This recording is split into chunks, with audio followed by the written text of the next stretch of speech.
Bonjour et bienvenue dans l'épisode 0 de ce podcast dédié aux différents moyens de contraception. Je suis Ludovic Bléco, sexologue clinicien. Si j'ai décidé de lancer cette série, c'est à partir d'un constat simple qui s'est imposé progressivement, pour le coup me concernant. Il y a déjà maintenant quelques mois, j'ai eu envie de me remettre sérieusement à jour sur l'état des connaissances autour des contraceptions. En consultation, on peut avoir des questions qui reviennent régulièrement et notamment autour de la contraception. Même si moi, en tant que sexologue, je ne prescris pas, j'ai quand même un rôle d'information et d'éducation à la sexualité. C'est donc une base de travail au premier niveau avant même toute démarche thérapeutique que de remplir ces deux rôles-là. D'où cette volonté de me remettre à jour. Donc en voulant faire les choses proprement, je me suis mis à chercher les repères fiables, pratiques, des repères qui permettent de comprendre rapidement, mais quand même sérieusement, les avantages, les limites, les effets indésirables possibles, et aussi les contre-indications ou précautions à prendre selon les profils. Et je me suis heurté à une absence de contenu synthétique. Si on peut trouver ponctuellement par-ci par-là des ressources, voire beaucoup de ressources, parfois même très bonnes, mais qui sont souvent trop techniques ou soit trop éparpillées, soit trop partielles. Je cherchais donc quelque chose de synthétique, mais de réellement complet. Un guide qui aide à comparer, à situer et à comprendre les choix possibles. J'ai même tenté, dans une démarche très concrète, en allant demander en pharmacie s'ils n'avaient pas des guides qui synthétisaient, qui étaient à destination des patientes, mais visiblement ça n'existait pas. En tout cas, pas de support de référence simple, pas d'outils clairs qui permettent d'orienter en fonction des profils, des risques et des contre-indications. Et là donc je ressens ce vide.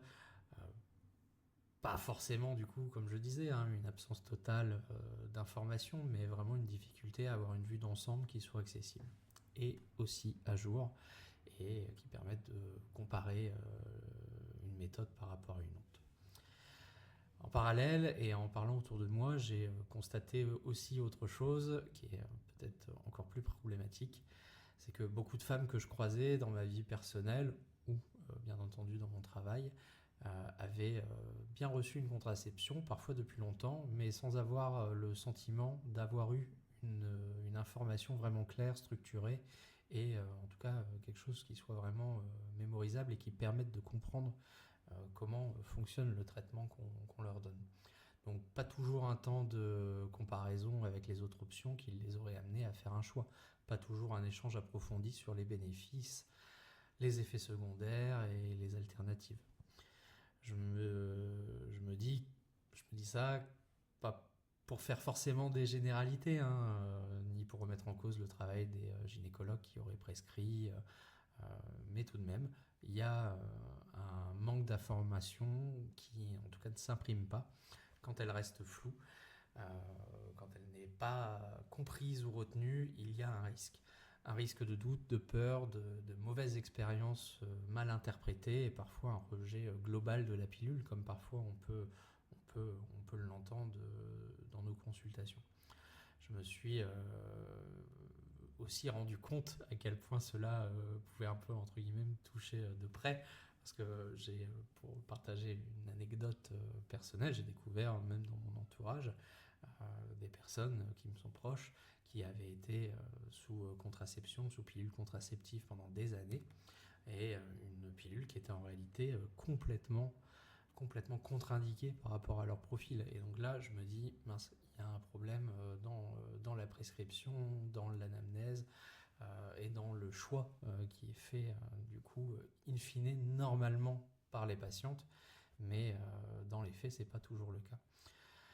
Donc, toujours cette même intention, il est utile de comprendre, de poser des questions et d'être acteur, actrice de la décision quand on est sur un sujet de santé. À partir de là, j'ai donc décidé de faire un peu ce travail moi-même. J'ai agrégé des sources, comparé des données, construit des tableaux, vérifié les informations notamment sur les bénéfices, les risques et certaines nuances comme les variations de risque selon les formulations, les antécédents ou les facteurs individuels risque de tel ou tel cancer. Et il n'y avait pas forcément, je l'ai fait il y a quelques mois, mais ça peut nous paraître déjà éloigné comme temps.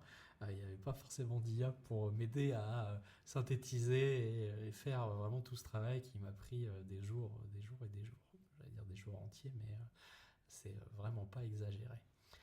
Donc j'en ai d'abord tiré, pour ceux qui étaient peut-être déjà là ou qui en ont le souvenir, j'en ai tiré une série de contenus sur Instagram.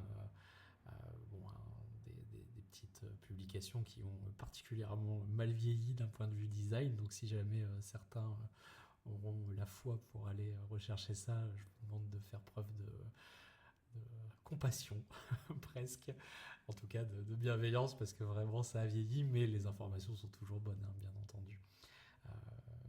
Juste le design sur les réseaux sociaux, ça peut très vite passer de mode. Ensuite, à l'issue de cette série de petites publications, hein, très très synthétiques sur Instagram, j'ai proposé une série d'articles beaucoup plus complets sur le blog de santésexo.fr. Mais je sais que lire, ce n'est pas toujours le format le plus accessible. Et surtout, lire des contenus longs demande du temps, de l'attention et parfois une motivation qu'on n'a pas au moment où la question se pose. Donc, ce podcast est né comme un complément. C'est vraiment comme ça que je le conçois. L'objectif, il est simple, proposer une information accessible, structurée et suffisamment approfondie pour aider à faire un choix libre et éclairé. C'est vraiment ce qui, pour moi, est fondamental dans cette démarche-là. C'est de pouvoir donner le maximum d'éléments pour avoir un esprit tout simplement critique et pouvoir faire un choix libre et éclairé sur sa contraception, quelle qu'elle soit hormonale ou pas d'ailleurs. C'est vraiment pas l'enjeu de mon point de vue. C'est vraiment la contraception qui est adaptée pour vous et selon vos choix. Donc à qui s'adresse cette série ? Tout d'abord aux premières concernées, quel que soit l'âge, que ce soit dans une démarche de découverte, de réassurance ou même sur une réflexion de changement de contraception. Ça peut aussi s'adresser aux partenaires, des personnes qui sont sous contraception, aux proches, pourquoi pas aux étudiants, aux étudiantes ou même aux professionnels qui souhaiteraient un peu se challenger, pour utiliser un anglicisme, sur leurs connaissances. Même si ça s'adresse quand même dans un premier temps à celles qui souhaitent se faire prescrire et pas ceux qui prescrivent. Ensuite, j'aurais envie de dire que d'autant que certains sujets restent discutés dans la littérature scientifique et que tout n'est pas toujours tranché de manière définitive. Donc c'est vraiment l'idée de proposer des repères, vraiment un point de départ et attiser l'esprit critique des patientes pour après en discuter avec les professionnels de santé. Concrètement, je vais publier des épisodes donc de façon régulière. On ne parlera pas uniquement de la pilule, hein. On abordera aussi les méthodes barrières, les méthodes dites naturelles, les DIU, dispositifs intra-utérins, les implants, la contraception d'urgence, plus largement toutes les grandes familles de solutions qui puissent exister. Un point de transparence qui est important, c'est que la série est construite à partir de mes articles du coup, hein. Donc vraiment je vais fournir les éléments concrets, importants qui se trouvent dans les articles, dans ces audios, dans ce podcast, mais ça s'inscrit aussi quand même en complément. Donc voilà, n'hésitez pas, si vous le souhaitez, si un point plus particulier vous intéresse, à venir l'approfondir dans les articles de blog du site santésexo.fr. Pour des raisons de temps, de moyens, aussi de coûts de production, ça a déjà un coût, la production, l'hébergement surtout des épisodes. Donc j'ai prévu de mettre en œuvre un logiciel comme de l'IA, hein, qui puisse générer ces audios-là, avec une qualité qui soit quand même suffisante, bien entendu, pour que ça soit agréable à écouter à l'oreille et que le contenu soit imprime dans son esprit. Je précise aussi clairement, voilà, et ça c'est très très important, que ce podcast il ne remplace pas une consultation médicale.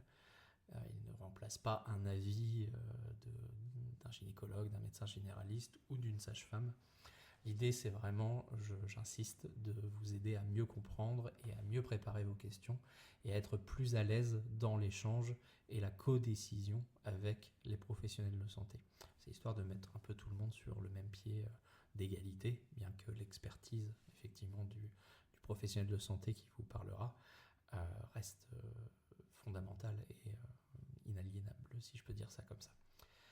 Donc merci d'être là pour le lancement de ce podcast, pour l'épisode 0, et je vous souhaite une bonne écoute pour la suite. Je vous retrouve du coup dans le prochain épisode.